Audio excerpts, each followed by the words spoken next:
कौसिला अजमाइन मकीन। औज़ु बिल्लाहि मिनश शैतानिर रजीम। बिस्मिल्लाहिर रहमानिर रहीम।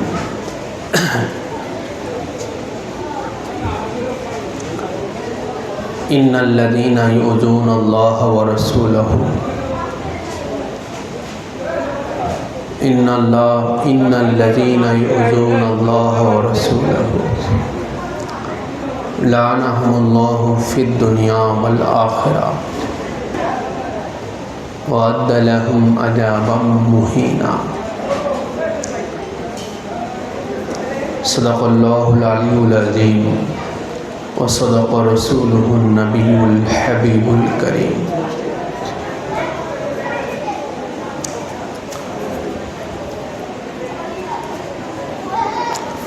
क़ाल तआला या अय्युहल्लज़ीना आमनू सल्लु अलैहि व सल्लिमू तस्लीमा। अल्लाहुम्मा अला आलि सय्यिदिना अल्लाहुम्मा सल्लि अला मौलाना मुहम्मद व अला आलि सय्यिदिना। मुअज़्ज़िज़ हाज़रीन सामीन इकराम, आशिक़ान मुस्तफ़ा व मुहिब्बान अहले बैत मुस्तफ़ा व जदरान शुहदाए करबला,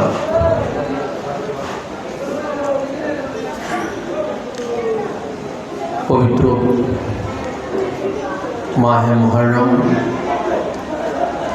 शुकबह हृदय बिदारक खानदान मुस्तफ़ा सैयदुश शुहदा शहीद करबला मौला इमाम अली मकाम हज़रत इमाम हुसैन अलैहिस्सलातु वस्सलाम पाकेर ये महिमान्वित मास आज तेसरा रजनी पवित्र केंद्र इमामबाड़ा शरीफेर मातम पाकेर ये मजलिस पाकेर शाहनशाह करबला पाकेर शोकबह এই দিনগুলোর স্মৃতিচারণার এই মজলিস পাকের আল্লাহ পাক আমাদের উপস্থিত হওয়ার তৌফিক দান করেছেন। মওলার দরবারে আমরা শুকরিয়া আদায় করি আলহামদুলিল্লাহ। মওলা আমাদের প্রত্যেকের হাজিরাখানা কবুল ও মঞ্জুর করুন, আমিন।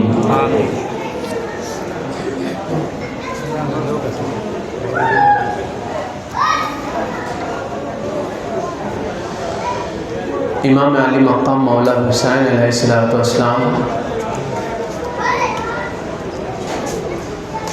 কারবালার ময়দানে উপস্থিত হয়ে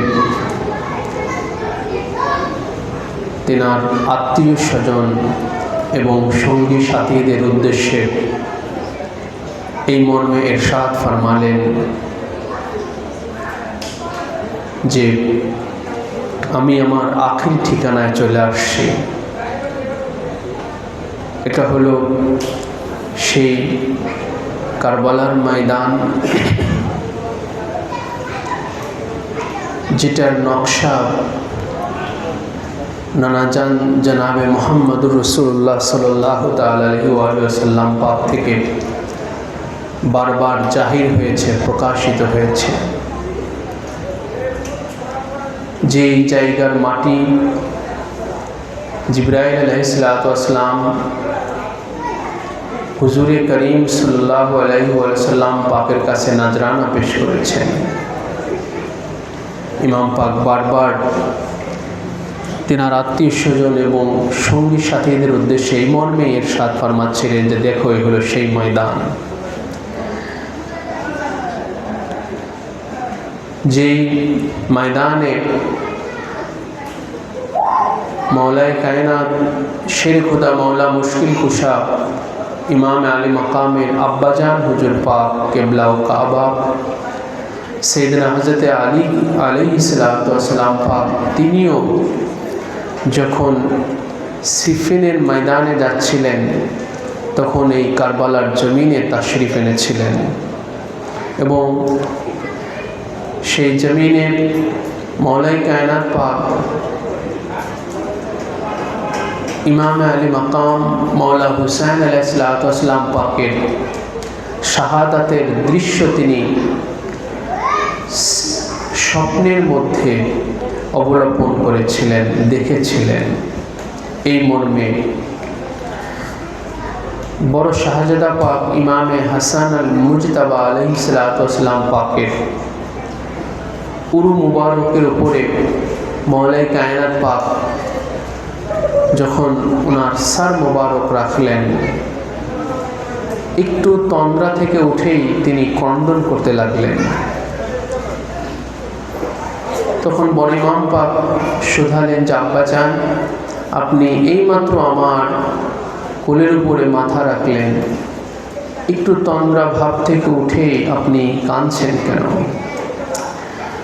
তখন মৌলায়ে কায়নাত বললেন যে বেটা হাসান, আমি এইমাত্র যখন তোমার কোলের উপরে মাথা রাখলাম, একটু তন্দ্রা ভাব যখন আসলো, আমি দেখতে পেলাম যে এই কারবালার এই জমিন দিয়ে একটা রক্তের নদী বয়ে যাচ্ছে, আর সেই রক্তের নদীর মধ্যে আমার বেটা হুসাইন তোমার ভাই, সে সাঁতার না জানা বাচ্চার ন্যায় পানির মধ্যে পড়ে, যেমন বাচ্চারা হাবুডুবু খায়, সাঁতার না জানা বাচ্চারা, ঠিক সেই রকম আমার হুসাইন সেই রক্তের নদীর মধ্যে হাবুডুবু খাইতেছে। এটাই ছিল ইমাম আলী মাকামের সেই শাহাদাত বরণের দৃশ্য, যে তিনি এই কারবালার জমিনে যখন শাহাদাত বরণ করবেন তখন এই জমিন দিয়ে রক্তের একটা নদী প্রবাহিত হয়ে যাবে, মানে এত রক্ত এখানে প্রবাহিত হবে যেন একটা রক্তের নদী হয়ে গেছে এখানে। সেটাই মৌলায়ে কায়নাত পাক তিনি সেই কারবালার জমিনে হাজির হয়েছিলেন সশরীরে, এবং সেখানে হাজির হয়ে এই দৃশ্য তিনি দেখতে পেয়েছিলেন। এটা মৌলায়ে কায়নাত পাকের পক্ষ হতে খোদ কারবালার জমিনে ইমাম আলী মাকামের শাহাদাত পাকের স্মৃতিচারণা ছিল, শাহাদাত পাকের তাজকিরা ছিল ওনার পক্ষ থেকে। যখন তিনি ইমাম আলী মাকামের শাহাদাতের এই দৃশ্য যে যখন তিনি অবলোকন করলেন, রক্ত দেখলেন, রক্তের নদী দেখলেন, তখনই তিনি ক্রন্দন করলেন, সেই কারবালার জমিনে থেকে ক্রন্দন করলেন। তো ইমাম আলী মাকামের শাহাদাত পাকের সাথে রক্ত আর রক্ত, শুধু রক্ত আর রক্ত জড়িয়ে আছে ইমাম পাকের শাহাদাত পাকের সাথে। শোক, কান্না, এগুলো শুধু জড়িয়ে আছে, জেনে রাখবেন। রাসূলুল্লাহ সাল্লাল্লাহু আলাইহি ওয়া সাল্লাম পাক তিনি যতবারই ইমাম পাকের শাহাদাতের খবর শুনেছেন, শাহাদাতের যতবারই জিকির করেছেন, স্বয়ং রাসূলে খোদা ততবারই ক্রন্দন করেছেন চোখের পানি ছেড়ে দিয়ে। এটা রাসূল পাক সাল্লাল্লাহু আলাইহি ওয়াসাল্লাম পাকের পক্ষ হতে শাহাদাতের অনুভূতি, এটার বহিঃপ্রকাশ হয়েছে রাসূল পাকের পক্ষ হতে। সেটা হচ্ছে কান্না দিয়ে, দুঃখ প্রকাশ করে, বেদনা, আহাজারি, আফসোস প্রকাশ করে রাসূল পাকের পক্ষ হতে। এবং মৌলায়ে কায়নাত পাক এই জন্য যখন শাহাদাত পাকের এই দৃশ্য অবলোকন করলেন, দেখলেন, তিনিও তখন কান্না, দুঃখ প্রকাশ, এগুলোই তিনি প্রকাশ করলেন। ইমাম আলী মাকাম মৌলা হুসাইন আলাইহিসসালাম আজ যখন কারবালার ময়দানে যখন তিনি উপস্থিত হয়েছেন, তিনি সেই কথাগুলো স্মরণ করাচ্ছেন ওনার আত্মীয় স্বজন এবং সঙ্গী সাথীদের মাঝে। এই হলো সেই ময়দান। এই ময়দান এটা কোনো সাধারণ ময়দান না, সাধারণ কোনো জায়গা না। আজ ইমাম পাক প্রথম হঠাৎ করে এই জায়গায় এসে তিনি আবদ্ধ হন নাই। আজ হঠাৎ করে তিনি এই জায়গাতে এসে তিনি আটকিয়ে যান নাই। এই জায়গা রোজে আজল থেকে ইমাম পাক যেটা বলেছেন কারবালার ময়দানে, যে এই হলো সেই ময়দান, যে রেখো যে এখানে আমাকে এখানে জোর করে যে এখানে আনা হলো সেটা না, এখানে আমাকে জোর করে এনে আটকানো হলো, বিষয়টা এরকম ছিল না। ইমাম পাক বললেন এটা হলো সেই জায়গা, যে জায়গা সেই রোজে আজল হতে, সৃষ্টির সুরলগ্ন হতে আমার জিভে আজিম হওয়ার জন্য, মহান জবেহ হওয়ার জন্য, আমার শাহাদাতের কামালিয়া পরিপূর্ণতার জন্য আল্লাহ পাক এই জায়গাটাকে আমার জন্য নির্দিষ্ট করে রেখেছিলেন। ইমাম পাক আজকে সেই জায়গাতে, সেই আখেরি ঠিকানায় আজকে ইমাম পাক হাজির ও নাজির হয়ে গেছেন। তো দোসরায় মুহররম এই যে দিনটা চলে গেল আমাদের থেকে, আজকে আমরা তেসরায় মুহররমের রাত্রিতে আমরা ইমাম পাকের এই দিনটার স্মৃতিচারণা করছি। এই দিনে ইমাম আলী মাকাম মাওলা হুসাইন আলাইহিস সালাম যখন কারবালার ময়দানে তাশরিফ আনলেন এবং তিনি যখন ওখানে স্থায়ীভাবে উনি তাবু স্থাপন করলেন, ওখানে অবস্থানের জন্য যখন তিনি সিদ্ধান্ত ডিসাইড করলেন, সিদ্ধান্তটাকে চূড়ান্ত করলেন যে ইমাম পাক তার আখেরি ঠিকানায় চলে আসেন, এখানেই উনি অবস্থান করবেন, এখান থেকে ইমাম পাক আর সরবেন না, এখানেই তিনি অবস্থান করবেন। আর এই কারবালার ইমাম পাকের গতি, ইমাম পাকের অবস্থান, ইমাম পাক কোন দিকে যাচ্ছেন, কোথায় অবস্থান করতেছেন, এটা কুফা থেকে আসা 1000 সৈন্য হুর ইবনে ইয়াজিদ রিয়াহির নেতৃত্বে যারা এসেছিল তাদের পক্ষ থেকে প্রতিনিয়ত কুফাতে আপনার খবর পাঠানো হচ্ছিল যে ইমাম পাক কোন দিকে যাচ্ছেন, উনি কোথায় অবস্থান করতেছেন, সমস্ত খবর কুফাতে পাঠানো হচ্ছে প্রতিনিয়ত। তো দোসরায় মুহররম যখন ইমাম পাক চূড়ান্তভাবে তিনি সিদ্ধান্ত নিলেন যিনি এই কারবালা নামক যে জায়গা, এই জায়গাতে তিনি স্থায়ীভাবে তিনি অবস্থানের সিদ্ধান্ত নিয়েছেন। আর এই খবর যখন কুফাতে পৌঁছে গেল, তো এই দিনটা যাওয়ার পরে, এই দিনে যখন খবর চলে গেল, দোসরায় মুহররমে যখন খবর চলে গেল, আর কারবালা থেকে কুফা 56 মাইল পথ, 56 মাইল দূরত্ব ছিল, 56 মাইল, 100 কিলোমিটারেরও কম, প্রায় 100 কিলোমিটার, 56 মাইল মানে প্রায় 100 কিলোমিটার কারবালা থেকে কুফা। তো সেই দোসরায় মুহররম দিনে দিনেই যখন কুফাতে খবর চলে গেল যে ইমাম হুসাইন তিনি কারবালা নামক সেই ময়দানে তিনি স্থায়ীভাবে অবস্থানের জন্য সিদ্ধান্ত নিয়েছেন, তখন কুফার গভর্নরের দায়িত্ব ছিল ওমর ইবনে সাদ। সেই কুফারই অধিবাসী ছিল এবং তাকে কুফার গভর্নর করা হয়েছিল। সেই উবাইদুল্লাহ ইবনে জিয়াদ, কুফার গভর্নর করা হয়েছিল উবাইদুল্লাহ ইবনে জিয়াদকে, যার ব্যাকগ্রাউন্ড খুবই জঘন্য, খুবই খারাপ ছিল। এই উবাইদুল্লাহ ইবনে জিয়াদ, ওর ব্যাকগ্রাউন্ডটা খুব খারাপ ছিল।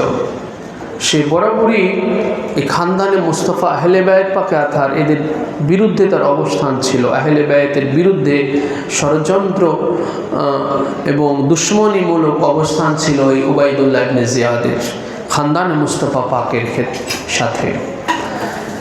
তাকেই করা হয়েছিল, এই কুফার গভর্নর করা হয়েছিল। এই উবাইদুল্লাহ ইবনে জিয়াদ সে ওমর ইবনে সাদ নামে একটা ব্যক্তিকে সে কারবালাতে সেনাপতির দায়িত্ব গ্রহণ করার জন্য তাকে প্রপোজ করলো, তাকে প্রস্তাব দিল। সে হযরতে সাদের পুত্র ছিল, ওমর সাদের পুত্র ছিল। হযরতে সাদ তিনি একজন সাচ্চা সাহাবী ছিলেন, তিনি মওলাই কায়নাত পাকের ভক্ত ছিলেন। মওলাই কায়নাত পাকের সেই সাদের উপরে অনেক সময় মুয়াবিয়া প্রেশার ক্রিয়েট করেছে মওলাই কায়নাত পাকে গালমন্দ করার জন্য, নাউজুবিল্লাহ মিন যালিক। কিন্তু হযরত সাদ তিনি সেটা করেন নাই, মওলাই কায়নাত পাকের শানে তিনি সেটা করেন নাই। কিন্তু সেই সাদের পুত্র সে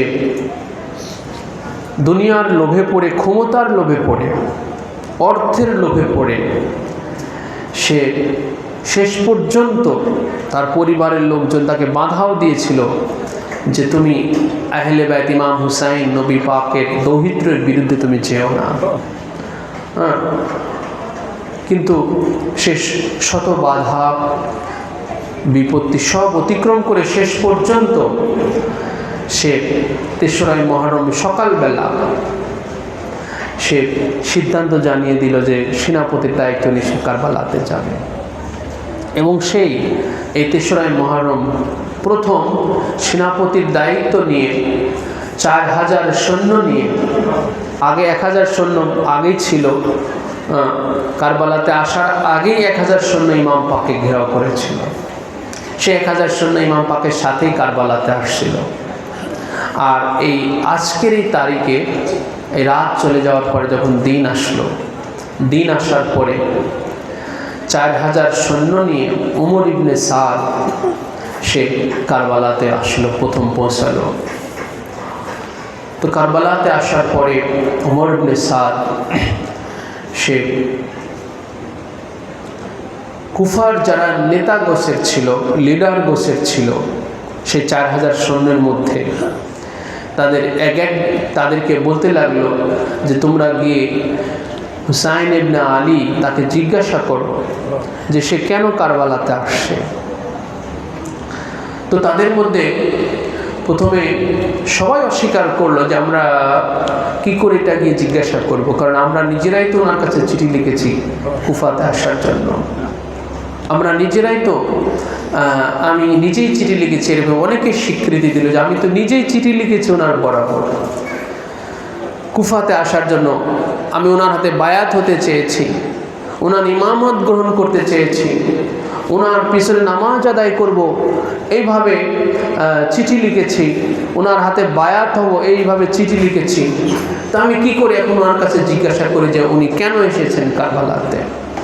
আমাদের চিঠি পেয়েই তো তিনি এই কুফা অভিমুখী হয়েছিলেন, শেষ পর্যন্ত তিনি কারবালাতে স্থাপন করতেছেন।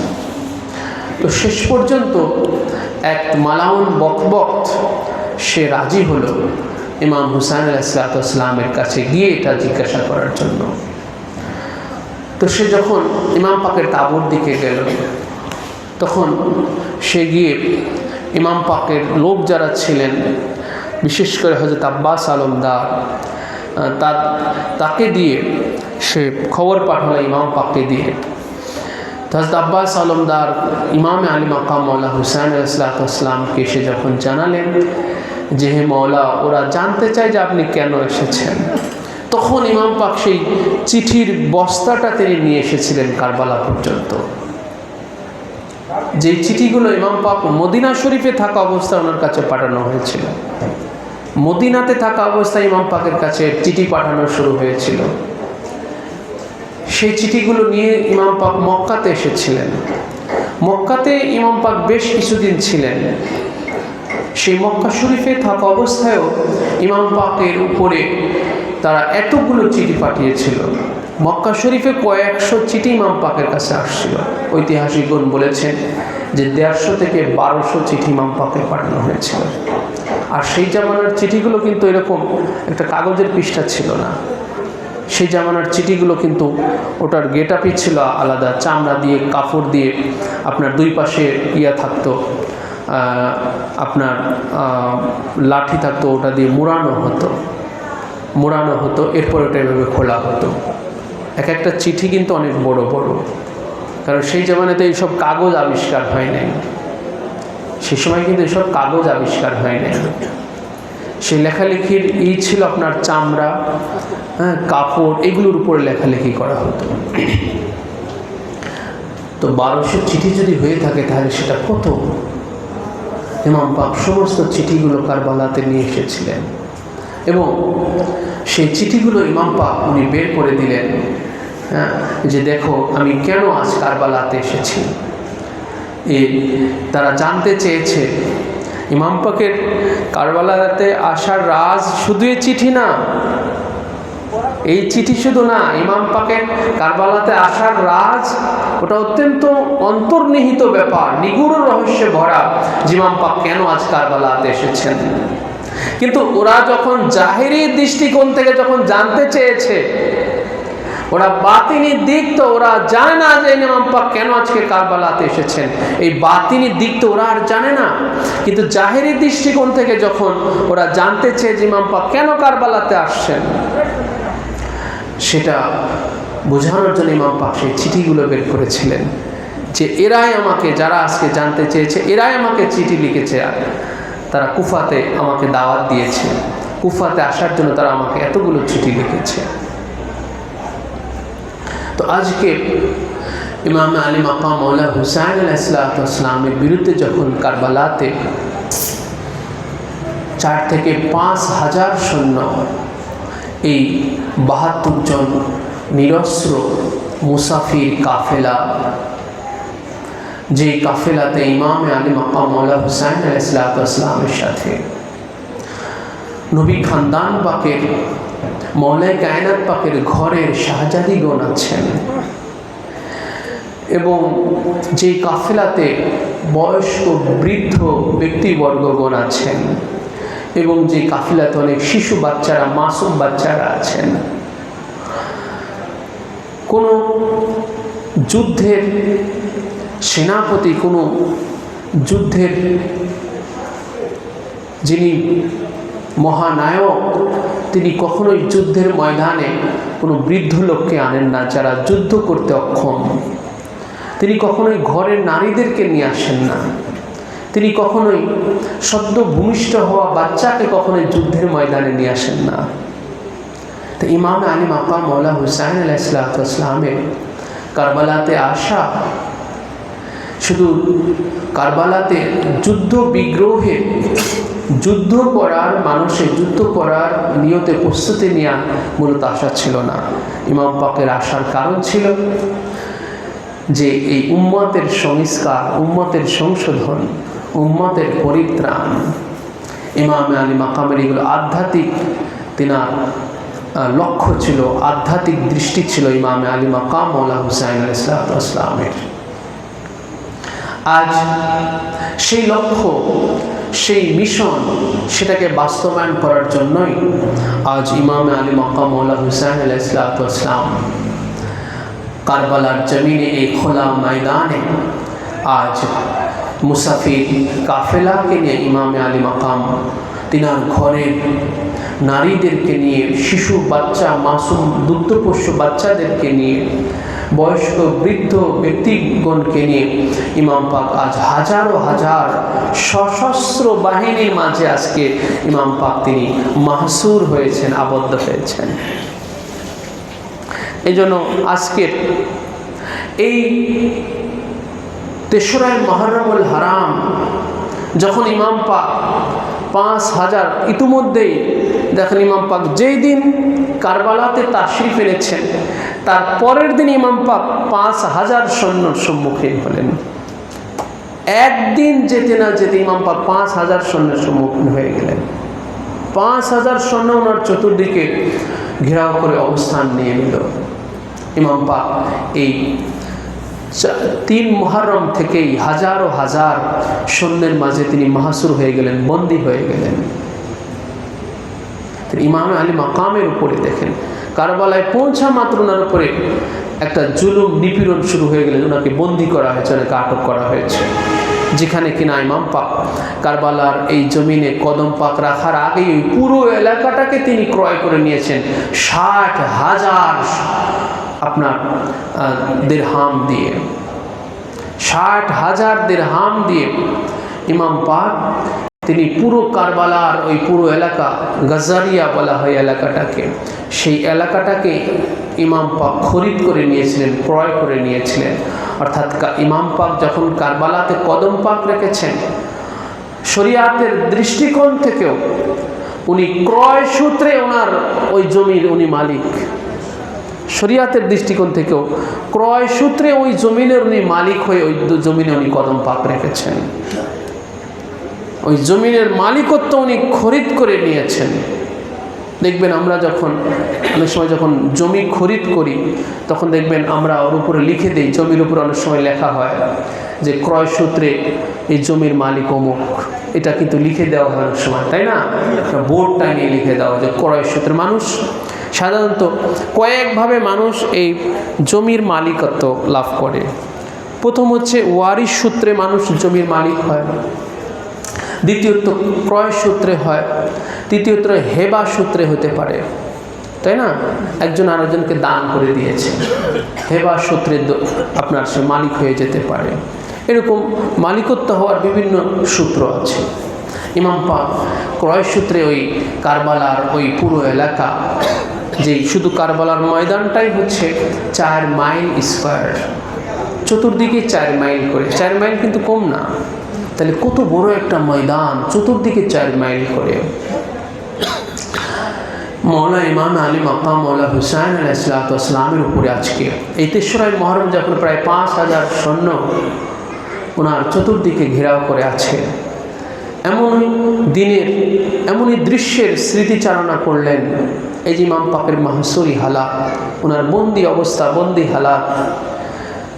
আশুরার দিন 10ই মুহররমে যে কুফা থেকে এসে ওনার উপর আক্রমণ করে শহীদ করে দিয়েছে তা কিন্তু ছিল না। ইমাম পাক তিনি কারবালাতে এসে অবস্থান করতেছেন, হ্যাঁ, 2রা মুহররম কারবালাতে আসছেন, আশুরা পাক পর্যন্ত ইমাম পাক ওখানে ছিলেন। আর 2রা মুহররম 10 তারিখে কুফা থেকে সৈন্যরা, ইজিদি সৈন্যরা এসে ওনার উপর আক্রমণ করেছে, সেটা না।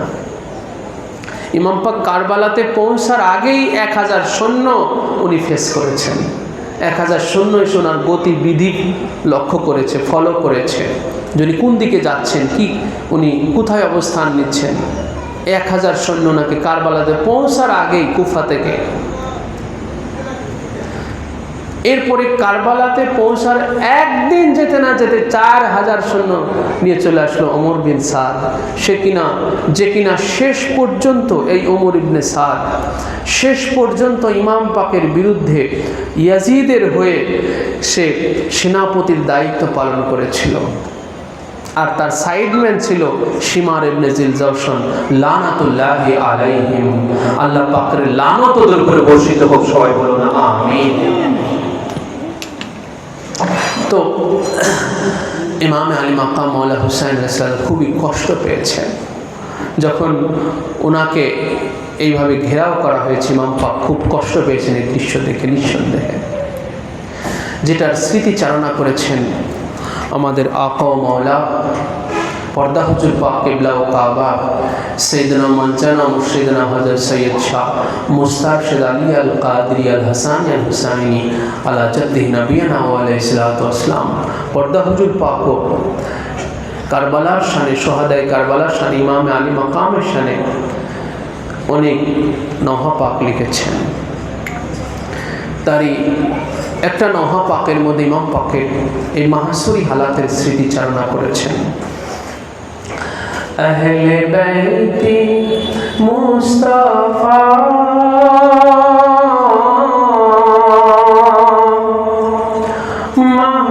মাহসুরে ফাউজ শাম হ্যায়, 3 दिन का भूखा प्यासा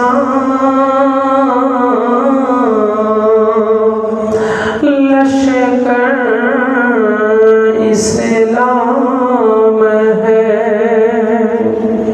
इमाम आली मकामेर এই মাহসুরি হালাতের স্মৃতিচারণা করেছেন পর্দাহুল পাক যে আহলে বাইতে মুস্তফা মাহসুরে ফৌজে শাম হ্যাঁ। আজকে নবী পাকের খানদানে পাক মৌলায়ে কায়নাত পাকের কলিজা টুকরা দেহের অংশ খাতুনে জান্নাত পাকের নয়নের মণি ইমাম আলী মাকাম মৌলা হুসাইন আলাইহিসসালাম আত্মীয় স্বজন আত্মীয় বর্গদেরকে নিয়ে সঙ্গী সাথীদেরকে নিয়ে আজ খানদানে মুস্তফার একটা জামাত একটা ঝাঁক আজকে যেখানে এসেছে 19 জন থেকে 21 জন খানদানে মুস্তফা ছিলেন। 19 জন থেকে 21 জন যারা কিনা ওই 72 জনের মধ্যে যারা শুধু শাহাদত বরণ করেছেন 19 থেকে 21 জন। এছাড়াও আরও শাহাদত বরণ করা ছাড়াও আরও অনেকে হায়াতে পাকে ছিলেন যারা হাজারো জুলুম নিপীড়নের শিকার হয়েছিলেন কারবালাতে, যারা বন্দী হয়েছিলেন। ইমামে জাইনুল আবিদিন আলাইহিসসালাম তিনি শহীদ হন নাই। হযরত জাইনাব, হযরত উম্মে কুলসুম সালামুল্লাহি আলাইহিমা তিনারা কারবালাতে শহীদ হননি, কিন্তু তিনারা হাজারো জুলুম নিপীড়নের শিকার হয়েছেন কারবালায়। তিনারা বন্দী হয়েছেন কারবালায় এবং কারবালা থেকে বন্দী হয়ে তিনারা সেই দামেস্ক পর্যন্ত ওনাদেরকে নিয়ে যাওয়া হয়েছে। তা আজ আহলে বাইতে মুস্তফা মাহসুরে ফৌজে শাম হ্যাঁ। আজ শামের ওই সৈন্য অর্থাৎ ইয়াজিদি সৈন্যদের দ্বারা আজকে আহলে বাইতে মুস্তফা আজ বন্দী হয়ে গেছে। মাহসুর মানে বন্দী হয়ে যাওয়া। তো এটা আহলে বাইত পাকে আথারের উপরে এটা একটা বড় জুলুম নিপীড়ন হয়েছে। ওনাদেরকে বন্দী করা এটা ওনাদের উপর একটা মহা জুলুম করা হয়েছে। শরিয়াতের দৃষ্টিকোণ থেকেও যিনাদের কিনা চিঠি দিয়ে ওরা দাওয়াত দিয়ে ওরা চিঠি দিয়ে নিমন্ত্রণ করলো, ইমাম পাককে আহ্বান করলো আসার জন্য। শত শত চিঠি ইমাম পাককে পাঠালো ইমাম পাক আসার জন্য, যিনার হাতে বায়াত হবেন ওরা, যিনার হাতে ওনারা ইমামাত গ্রহণ করবেন, যিনার উপরে তারা নিজেদেরকে সুপর্দ করবে, নিজেদেরকে নিবেদন করবে যিনার কাছে। আর তিনি যখন আসলেন ওনাকে বন্দী করলো ওরা। অর্থাৎ ওদের দিলগুলো মনে হচ্ছে ইমাম পাকের দিকে, আর ওদের তলোয়ারগুলো ইমাম পাকের বিরুদ্ধে। ওদের তরোয়ালগুলো ইমাম পাকের, ওদের অস্ত্রগুলো ইমাম পাকের বিরুদ্ধে ওরা ব্যবহার নিয়ে ওরা অবস্থানে দাঁড়িয়ে গেল। তো আজকে ইমামে আলী মাকাম মৌলা হুসাইন আলাইহিসসালাম যখন উনি কারবালার জমিনে পৌঁছে, একদিন যেতে না যেতেই যখন এত হাজার প্রায় 5000 সৈন্যের সম্মুখীন হলেন, যাদের প্রত্যেকের মাথায় আছে টুপি বা পাগড়ি এবং যাদের প্রত্যেকের মুখে আছে দাড়ি, যাদের প্রত্যেকের গায়ে আছে জুব্বা, আর যারা প্রত্যেকেই হলো কালেমা পড়নেওয়ালা, যারা প্রত্যেকেই নামাজি, যারা এদের মধ্যে অনেকে আছে কোরআনের হাফেজ। এই 22,000 কমসে কম এই 22,000 যে সৈন্য ইমাম পাকের কাছে এসেছিল কারবালাতে, আর সর্বোচ্চ 30,000-এর কথা আসছে, সর্বনিম্ন যে 22,000-এর কথা আসছে, এদের মধ্যে প্রায় 4 থেকে 5,000 ছিল কোরআনে হাফেজ। শুধু 4 থেকে 5,000 কোরআনে হাফেজ ছিল, ঐতিহাসিকগণ এটা নিরূপণ করেছেন। এবং এদের মধ্যে অনেক মুফতি ছিল, অনেক শায়েখ ছিল। মুফতি নামে অনেকে ছিল, শায়েখ নামে অনেকে ছিল, যারা বজ্র বুজুর্গ নামে যারা খ্যাত ছিল, তারাও আজকে দুনিয়ার কাছে নিজেদের ইমানটাকে বিক্রি করে দিয়েছে। ইমামে আলী মাকামের বিরুদ্ধে অবস্থান নিয়ে তারা ইমানটাকে দুনিয়ার কাছে বিক্রি করে দিয়েছে। ইমান দিয়ে তারা দুনিয়া ক্রয় করে নিচ্ছে, দুনিয়াটাকে খরিদ করে নিচ্ছে, অর্থাৎ দুনিয়ার কাছে ইমানটাকে তারা ধুলির সাথে মিশিয়ে দিচ্ছে। তো ইমামে আলী মাকাম যখন তিনি এই দৃশ্য দেখতেছেন যে আজ কারা আমাকে বন্দী করতে এসেছে, যাদের গায়ে কিনা নানাজান রসুলে খোদা জনাবে মুহাম্মদুর রাসূলুল্লাহ সাল্লাল্লাহু আলাইহি ওয়াসাল্লামের সুন্নত যাদের সারা শরীরে মাখা, তাহলে ইমাম পাকের কাছে এটা কতটা একটা মানসিক যন্ত্রণার ব্যাপার ছিল যে রাসূলুল্লাহর ফলোয়ার্স যারা, রাসূলুল্লাহর ফলোয়ার্স, রাসূলুল্লাহকে যারা ফলো করেছে কিভাবে? লেবাসের মাধ্যমে, টুপি পরার মাধ্যমে। রাসূলুল্লাহকে যারা টুপি পরে তারা সে কী করলো? রাসূলুল্লাহকে ফলো করলো। টুপি পরার মাধ্যমে সে রাসূলুল্লাহকে ফলো করলো। কেউ যখন জুব্বা পরলো তখন সে জুব্বা পরার মধ্য দিয়ে রাসূলুল্লাহকে সে ফলো করলো। কেউ যখন দাড়ি রাখলো, রাসূলুল্লাহ দাড়ি রেখেছিলেন, সেই সেন্সে কেউ যখন দাড়ি রাখলো সে কী করলো? রাসূলুল্লাহকে ফলো করলো। তো এই জন্য রাসূলুল্লাহকে যে ফলো করে তাকে ফলোয়ার্স বলা হয়, তাকে রাসূলুল্লাহর অনুসারী বলা হয়। এরা টুপি পরার দিক থেকে, পাগড়ি পরার দিক থেকে, দাড়ি রাখার দিক থেকে এরা কি করেছে? রাসূলুল্লাহকে ফলো করেছে। যে রাসূলুল্লাহ এগুলো করেছিলেন, রাসূলুল্লাহ টুপি পরিধান করেছিলেন, রাসূলুল্লাহ দাড়ি রেখেছিলেন, রাসূলুল্লাহ জুব্বা পরিধান করেছিলেন, রাসূলুল্লাহ পাগড়ি পরিধান করেছিলেন। তো সেই দৃষ্টিকোণ থেকে কেউ যখন টুপি পরিধান করলো, পাগড়ি পরিধান করলো, জুব্বা পরিধান করলো, দাড়ি রেখে দিল, সেই দৃষ্টিকোণ থেকে সে কিন্তু রাসূলুল্লাহর ফলোয়ার্স হয়ে গেল, রাসূলুল্লাহর অনুসারী হয়ে গেল। তা আজকে ইমামে আলী মাকাম মওলা হুসাইন আলাইহিস সালাম যখন এই হাজারো হাজার ওনার বিরুদ্ধে অবস্থানকারী এদের দিকে যখন ইমাম পাক দৃষ্টিপাত করতেছেন, তখন তিনি কি দেখতে পাচ্ছেন? যে রসুলে খোদা সরওয়ারে কায়নাত হুজুরে পুরনূর সাল্লাল্লাহু আলাইহি ওয়াসাল্লামের এই লেবাসগুলো পরে আজকে রাসূলুল্লাহর দেহের অংশ, কলিজার টুকরা মওলা ইমাম আলী মাকাম মওলা হুসাইন আলাইহিস সালামের বিরুদ্ধে অবস্থান নিয়েছে।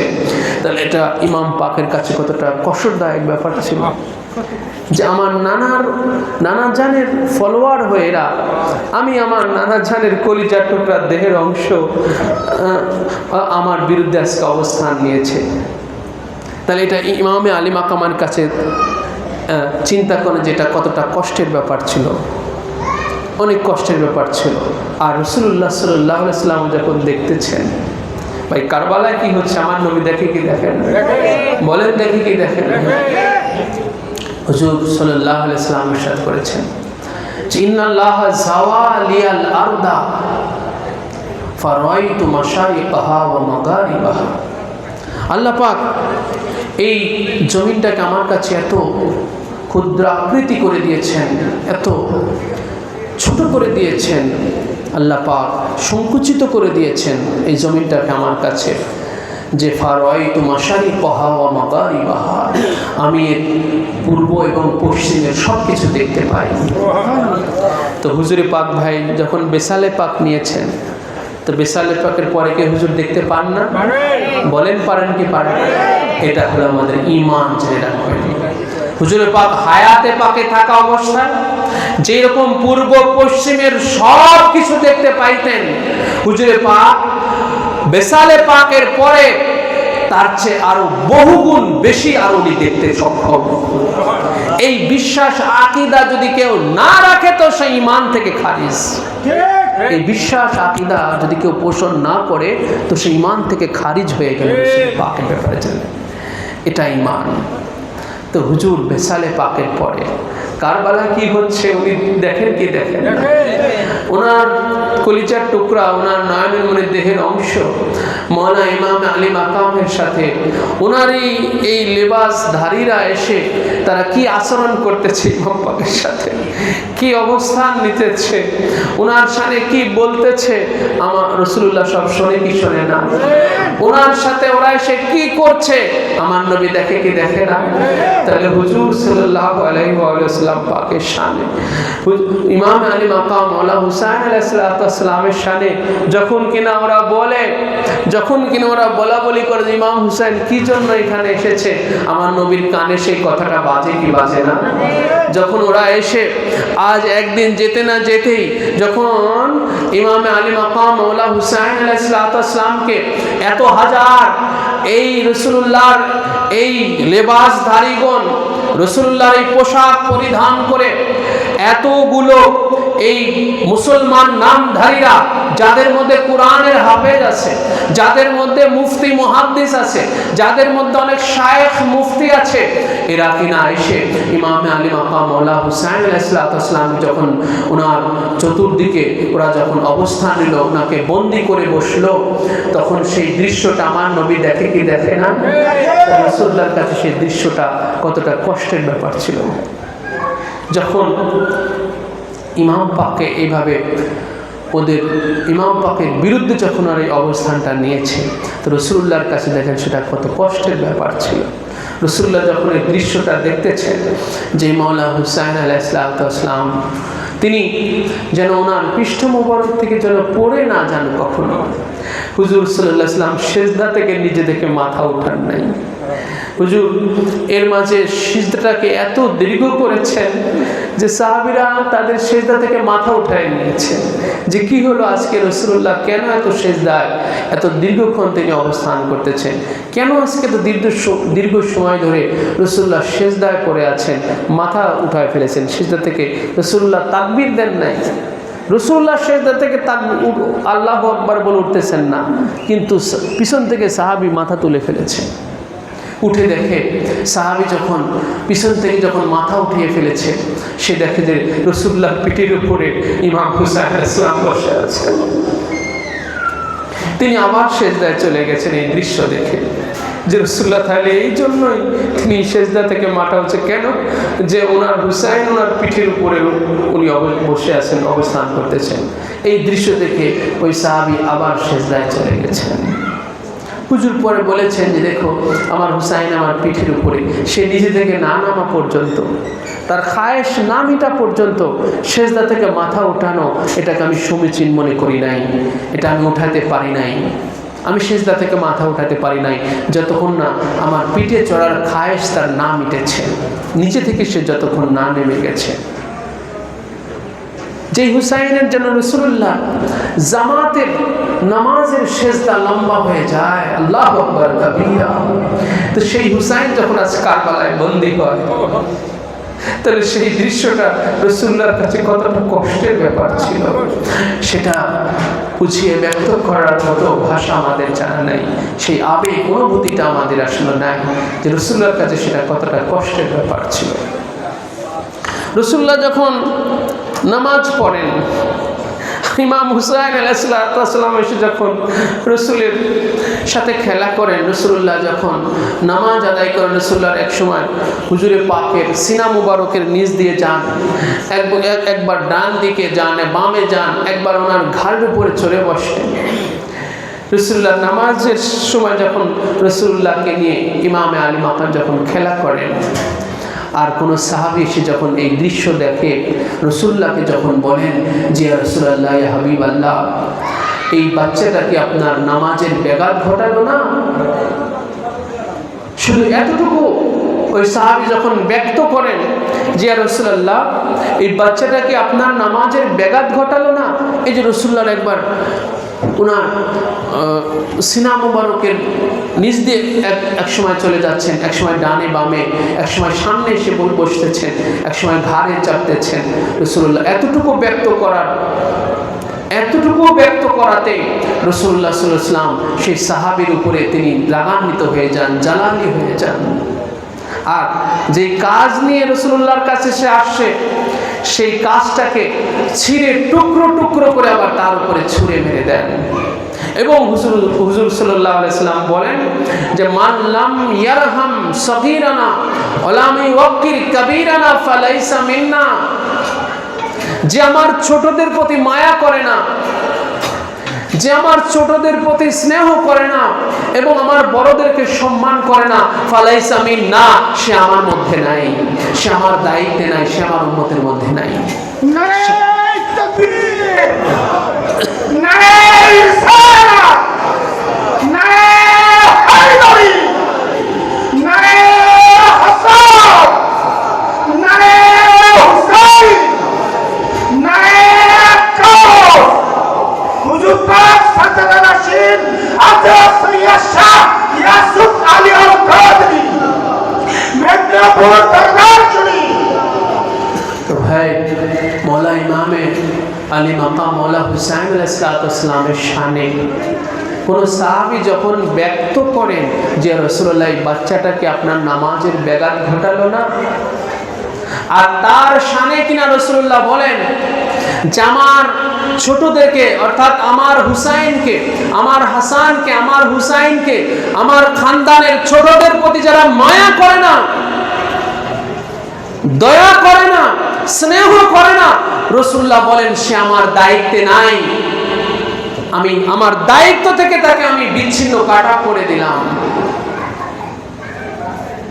আর কারবালায় যখন সেই মৌলা হুসাইনের বিরুদ্ধে আজকে যখন ওরা তীর তলোয়ার অস্ত্র নিয়ে যখন অবস্থান নিয়েছে, ভাই শুধু মুখে এতটুকু ব্যক্ত করলে যদি রাসূলুল্লাহ তার দায়িত্ব থেকে, রাসূলুল্লাহ তার জামিনদারি থেকে তাকে কাট আপ করে দেন, তাকে বিচ্ছিন্ন করে দেন, সেই মৌলা হুসাইনের বিরুদ্ধে যারা কারবালাতে অবস্থান নিয়েছে আজকে, তাহলে তারা রাসূলুল্লাহ থেকে কতটা কাট আপ হয়ে যাবে, ঠিক কিনা বলেন? কতটা কাট আপ হয়ে যাবে তারা রাসূলুল্লাহ থেকে, কতটা বিচ্ছিন্ন হয়ে যাবে তারা রাসূলুল্লাহ থেকে। তো হুজুর আকরাম সাল্লাল্লাহু আলাইহি ওয়াসাল্লাম পাক থেকে এমন নির্দিষ্ট স্পষ্ট ফয়সালা থাকার পরেও যারা কিনা অন্ধের মতো, যারা অজ্ঞানের মতো আর অন্ধের মতো এক শ্রেণীর আলেমরা যে ইয়াজিদের নির্দেশনায়, যে ইয়াজিদ লানাতুল্লাহি আলাইহি, আল্লাহ লানতের উপর বর্ষিত হোক, সবাই বলেন আমিন, যে ইয়াজিদের হুকুমে, যে ইয়াজিদের নির্দেশনায় কারবালায় খানদান মুস্তাফার উপরে, ইমামে আলী মাকামের উপরে এমন জুলুম নিপীড়নের এইরকম দৃষ্টান্ত কায়েম হইতেছে, প্রতিষ্ঠিত হইতেছে, যেখানে রাসূলুল্লাহর এমন সতর্কবাণী মওলাই কায়নাত পাকের ক্ষেত্রে, খাতুনে আথার পাকের ক্ষেত্রে, দোনো ইমাম পাকের ক্ষেত্রে, যেখানে রাসূলুল্লাহর এত বড় এরকম সাংঘাতিক সতর্কবাণী, এরকম সতর্কবাণী, তারপরেও যখন ইয়াজিদ কারবালার জমিনে ওর হুকুমে, ওর নির্দেশনায় যখন কারবালায় এইরকম নৃশংস ঘটনা ঘটতেছে, খানদানে মুস্তাফার শানে এমন জুলুম নিপীড়ন চলতেছে, এক শ্রেণীর আলেমরা আজ অজ্ঞানের মতো,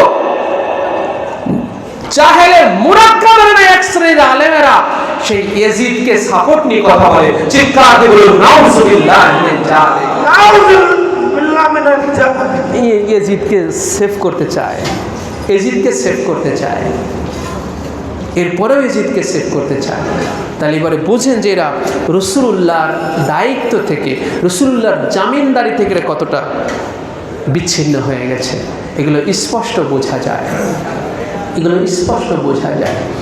তো এই জন্য আল্লাহ পাক আমাদের এই গুমরাহি থেকে, এই বিপদগামী হওয়া থেকে আল্লাহ পাক আমাদেরকে রক্ষা করুন। রাসূলুল্লাহ সাল্লাল্লাহু আলাইহি ওয়াসাল্লামের যে উম্মতের ৭৩ দলের যে ৭২ দল বিপদগামী হয়ে জাহান্নামী হয়েছে, এই কারবালা থেকেই সেটা স্পষ্ট ফয়সালা হয়ে গেছে যে ৭২ দল, যে বিপদগামী জাহান্নামী যেই ৭২ দল উম্মত, এরা এই খানদানে মুস্তাফার কারণেই, খানদানে মুস্তাফার বিরুদ্ধে অবস্থান করার কারণে এরা রাসূলুল্লাহ সাল্লাল্লাহু আলাইহি ওয়াসাল্লামের জামিনদারি দায়িত্ব থেকে এরা বিচ্ছিন্ন হয়ে গেছে। এই ৭২ দল তারা এই জাহান্নামী খেতাব লাভ করেছে তারা। এই জন্য আল্লাহ পাক আমাদেরকে খানদানে মুস্তাফার মোহাব্বতের উপরে, শহাদায়ে কারবালা পাকের মোহাব্বতের উপরে, ইমাম আলী মাকাম মওলা হুসাইন আলাইহিসসালাম পাকের শাহাদাত পাকের অনুভূতির উপরে আল্লাহ পাক আমাদের কবুল করুন। সবাই বলে আমিন। ওয়া মা আলাইনা ইল্লাল বালাগ। আসসালামু আলাইকুম ওয়া রাহমাতুল্লাহি তাআলা।